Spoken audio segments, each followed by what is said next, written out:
अगर कोई अनजान इंसान आपको आके बोले कि 2 घंटे बाद आपकी मौत हो जाएगी, तो क्या आप उसकी बात मानोगे? क्या टाइम ट्रैवल सच में पॉसिबल है? क्या हम जाने अनजाने में समय में आगे या पीछे ट्रैवल कर सकते हैं? क्या इतिहास में कोई ऐसे इंसिडेंट रहे हैं जिसमें हमें टाइम ट्रैवल का कोई सबूत मिला हो? अगर हम डेटा को देखें तो अलग अलग समय पर ऐसे बहुत सारे लोग सामने आए हैं जिन्होंने फ्यूचर या पास्ट से होने का क्लेम किया है। उन्होंने बहुत सारे क्लेम किए हैं, लेकिन कितने क्लेम उनके सच हैं या कितने झूठ, चलिए जानते हैं। इस लिस्ट में हमारा पहला नाम है पॉल डीनियक। पॉल एक स्विस ऑस्ट्रेलियन टीचर थे जो 1921 में एक एक्सीडेंट के चलते कोमा में रहे थे। जब पॉल कोमा से बाहर आए तो उन्होंने बिना किसी को बताए एक डायरी लिखना शुरू कर दिया था। उसमें उन्होंने दावा किया कि उनकी आत्मा फ्यूचर में ईयर 3906 तक चली गई थी। इस दौरान पॉल ने अपनी डायरी में लिखा कि उनकी आत्मा एक इंसान आंद्रियास नॉर्थमन जो एक फिजिशियन थे उनके शरीर में चली गई थी, जो ईयर 3906 में उस समय पर कोमा से बाहर आए थे। इस एक्सपीरियंस के बाद उन्होंने अपनी डायरी में फ्यूचर के बारे में बहुत सारे राज खोले। अपनी डायरी में पॉल ने भविष्य के बारे में बहुत सारी बातें लिखी। उन्होंने लिखा कि ह्यूमंस मार्स पर कॉलोनी स्थापित कर देंगे और लोग अर्थ और मार्स दोनों प्लेनेट पर रहा करेंगे। आज 2025 में यह बात फिर भी समझ आती है, लेकिन ध्यान रखिए ये बात उन्होंने 1921 में लिखी थी। उन्होंने अपनी डायरी में यह भी लिखा कि फ्यूचर में इंसान अपने माइंड की बहुत सारी क्षमताओं को कंट्रोल कर सकेगा। उन्होंने ये भी लिखा कि 100 साल बाद वर्ल्ड वॉर होगी, बट वो एक गुड एंड पर ख़त्म होगी और उसके बाद सभी देशों की एक यूनियन बनाई जाएगी जो इवेंचुअली ह्यूमन लाइफ स्टैंडर्ड्स को ग्रो करेगी। पॉल ने ये सारी बातें इतनी डिटेल्स में लिखी थी और ये सारी बातें पॉल किसी को बताना भी नहीं चाहते थे। उनकी ये डायरी तब सामने आई जब उनके एक स्टूडेंट जॉर्ज को उनकी डायरी के बारे में पता चला। बाद में जॉर्ज ने उनकी डायरी को ट्रांसलेट करके पब्लिश कराया। अगर आप उनकी बुक के बारे में पढ़ना चाहते हैं तो उसका लिंक आपको हमारे डिस्क्रिप्शन बॉक्स में मिल जाएगा। चलिए अब बात करते हैं ऐसे ही एक दूसरे टाइम ट्रैवलर के बारे में, नोआ। I myself am a time traveler. Noah and he told me that was Noah. एक YouTube चैनल है एपेक्स टीवी। इस चैनल पर बहुत सारे ऐसे वीडियो और गेस्ट आते हैं जो क्लेम करते हैं फ्यूचर से होने का। इन्हीं गेस्ट में से एक गेस्ट का नाम बहुत बड़े लेवल पर फेमस हुआ, जिसका नाम है नोआ। Hello, I am Noah the time traveler.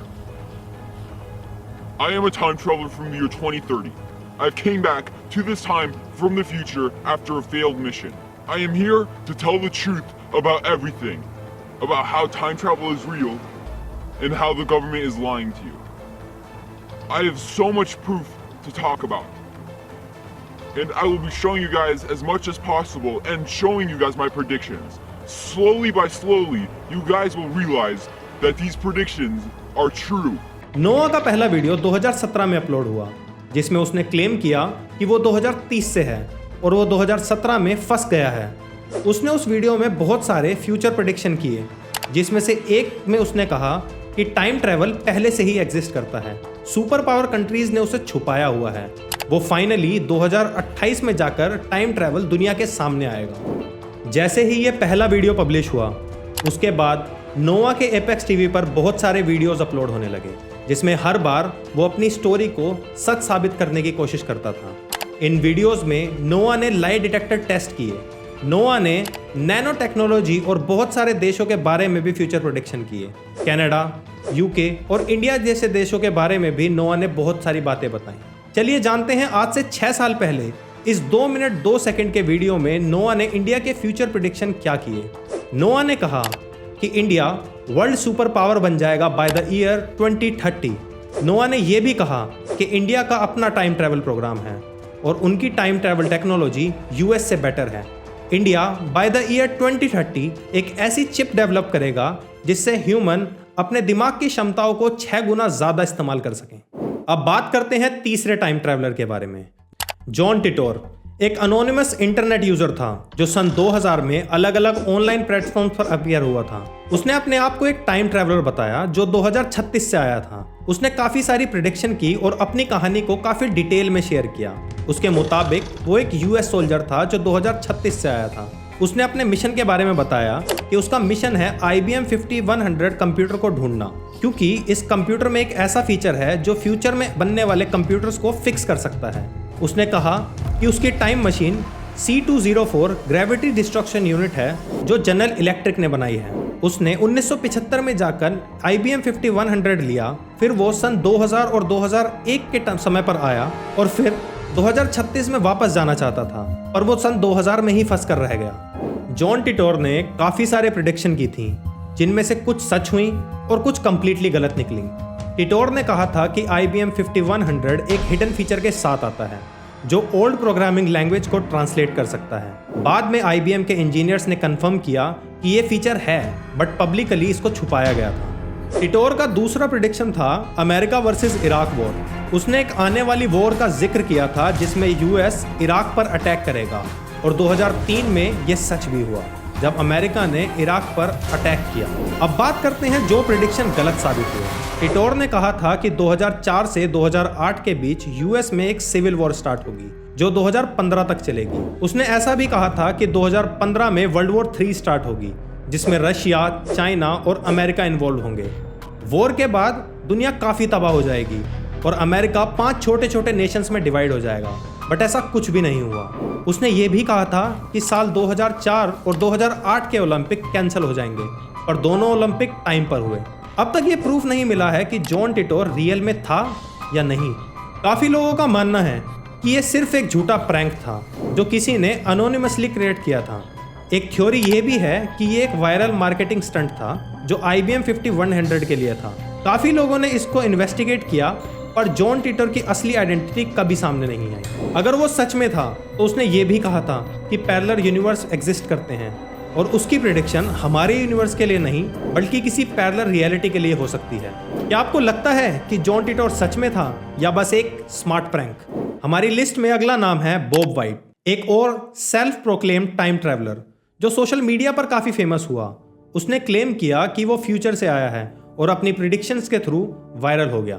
Bob white ने कहा था कि उसके मुताबिक वो साल 2090 से आया है।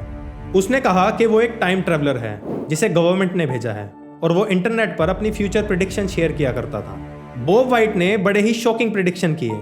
उसने कहा था कि 2023 में एक बड़ा एलियन इन्वेजन होगा और हम यहाँ 2025 में इंसानों के साथ ही बैठे हैं, हमें तो कोई एलियन दिखे नहीं। उसके मुताबिक एलियन धरती पर ऑफिशियली आएंगे और इंसानों से कांटेक्ट करेंगे। ऐसा भी कुछ नहीं हुआ। 2024 में एक बड़ी न्यूक्लियर वॉर स्टार्ट होगी और उसका कहना था कि बड़े बड़े देश ये न्यूक्लियर वॉर स्टार्ट करेंगे। उसने कहा था कि 2030 तक इंसान अपनी क्लोनिंग टेक्नोलॉजी डेवलप करेगा जिससे हम अपने आप का क्लोन बनाकर मल्टीपल काम एक टाइम पर कर पाएंगे और AI दुनिया को टेक ओवर कर लेगा। अभी तक क्लोनिंग तो चलो पॉसिबल है, बट AI रेवोल्यूशन वाला काम अभी तक अधूरा है। उसने फ्यूचर सिटीज़ के बारे में भी बताया कि फ्लोटिंग सिटीज़ होंगी, हाइपर एडवांस ट्रांसपोर्टेशन सिस्टम होगा, पर ये अभी तक नहीं हुआ। अब तक कोई भी प्रूफ नहीं मिला है कि बॉब वाइट एक रियल टाइम ट्रैवलर था भी या नहीं। उसके प्रेडिक्शन ज़्यादातर सेंसेशनल होते थे, जो कि सिर्फ एक फेमस होने का तरीका था। अब बात करते हैं आज तक की सबसे कन्विंसिंग टाइम ट्रैवल स्टोरी के बारे में, ऐसे व्यक्ति के बारे में जिसे समय यात्रा का सबसे अनोखा केस माना जाता है। उसका नाम था सर्गेई पोनोमारेंको। ये बात है 2006 की, जब कीव यूक्रेन में एक ऐसी अजीब घटना हुई। एक अजीब सा आदमी जो पुराने कपड़ों में था मार्केट में घूम रहा था। देखने में ये आम लोगों से काफ़ी अलग लग रहा था। जब पुलिस ने उस आदमी से उसकी ID मांगी तो पुलिस ऑफिसर शॉक हो गए, क्योंकि उसकी ID उस कंट्री की थी जो कंट्री एग्जिस्ट ही नहीं करती थी, Soviet union. Obviously Ukraine Soviet union का पार्ट हुआ करता था, बट ये बात थी 2006 की, जब सोवियत यूनियन टूट चुका था। उस समय सोवियत यूनियन की ID देखना कोई आम बात नहीं थी। उसकी ID पर मेंशन था कि उसका जन्म साल 1932 में हुआ था और देखने में वो 25 से 30 साल की उम्र का व्यक्ति लग रहा था, बट ये साल था 2006। उस आदमी ने अपने आप को 1958 से आने वाला एक टाइम ट्रैवलर बताया। सर्गेई का कहना था कि वो एक टाइम मशीन के जरिए 2050 से 2006 तक आया है, और इस सफ़र के दौरान उसने अपने कैमरा में कुछ अनोखी तस्वीरें भी खींची। जब उन तस्वीरों को प्रिंट करा गया तो उसमें पुरानी कीव की बहुत सारी फ़ोटोज़ थी। उन फ़ोटोज़ को देखकर पता चल रहा था कि ये आज की तस्वीरें नहीं हैं। लेकिन ऐसा कैसे हो सकता है कि एक 25 से 30 साल का दिखने वाला आदमी और अपने आप को 1958 से आया हुआ टाइम ट्रैवलर बता रहा था? वो 2006 में उतना ही जवान था। सरगई के कैमरा के और फोटोज को जब देखा गया तो सरगई के साथ एक महिला की तस्वीरें थी। शायद वो सरगई की लव इंटरेस्ट थी। और सोचने वाली बात यह है कि जब पुलिस ने अपने रिकॉर्ड्स को खोला तो ये महिला जो सरगई के साथ फोटोज में थी 1958 में गायब हो गई थी। ये खबर सुनकर देश में एक सनसनी मच गई थी। एक ऐसा इंसान मिला है जो फ्यूचर और पास्ट में ट्रैवल कर सकता है। इन फोटोज को देखकर लोग हैरान हो गए कि क्या ये एक सच में टाइम ट्रैवल का सबूत है। लेकिन जब इन तस्वीरों की तहकीकात की गई तो एक छुपा हुआ राज सामने आया। वो महिला जो फोटो में थी एक टीवी शो का पार्ट थी और उसमें एक एपिसोड था जो टाइम ट्रैवलर के प्लॉट पे था। ये तस्वीरें उस एपिसोड से काफ़ी मिलती जुलती थी। क्या ये एक फिक्शन था या एक सच में टाइम ट्रैवलर था, या फिर सिर्फ सरगई ने अपने आप को टाइम ट्रैवलर बताने का एक तरीका ढूंढा था। आज भी सरगई का दावा एक राज है। क्या एक सच में टाइम ट्रैवलिंग थी या बस एक प्रैंक? आपके क्या विचार हैं? क्या इंसान समय के बियॉन्ड कुछ कर सकता है? क्या आप भी बिलीव करते हैं कि टाइम ट्रैवल हो सकता है? हमें अपनी राय कमेंट सेक्शन में ज़रूर बताएं। और अगर आपको ये वीडियो अच्छी लगी हो तो हमारे चैनल को सब्सक्राइब करें, लाइक करें इस वीडियो को और शेयर करें अपने दोस्तों के साथ। मिलते हैं अगली वीडियो में।